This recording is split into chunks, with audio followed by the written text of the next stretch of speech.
okay? So that leads me into tip number 4, reasonable compensation. Reasonable compensation, once again, is that wage that you pay yourself as an employee of your S corporation. So if you're just taking money out of the bank, paying yourself by check, doing a wire, doing a transfer, and you're not actually doing it through a payroll service where taxes are being withheld, you're not properly paying yourself as an S corporation. You're not in compliance, and this is on the list of IRS red flags. They haven't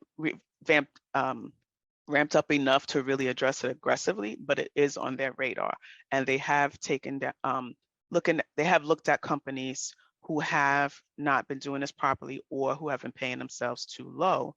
And what they'll do is they'll come up with what your reasonable compensation should have been, just based on, okay, your mental health nurse practitioner, you're a psychiatric nurse practitioner, great, they make 100,000.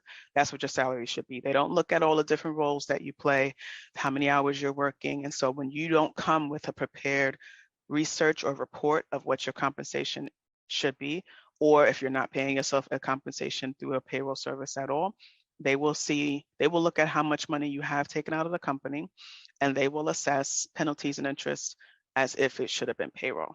Okay, so if you're already an S corporation, you want to make sure you're paying yourself that reasonable compensation. If you don't know what that number should be, do the research. If you need help with that, of course, let us know.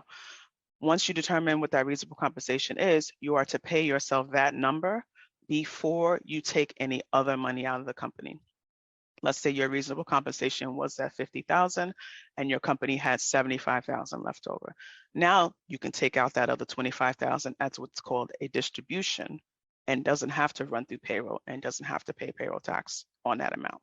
All right, so reasonable compensation is a mix of the different tasks, different roles you play in your business, your location, your county, how many hours, maybe you're part-time, maybe you're full-time, all of those things, and your experience level. If you've been doing this 5 years versus 20, obviously, your salary would be higher if you were to go into a job position.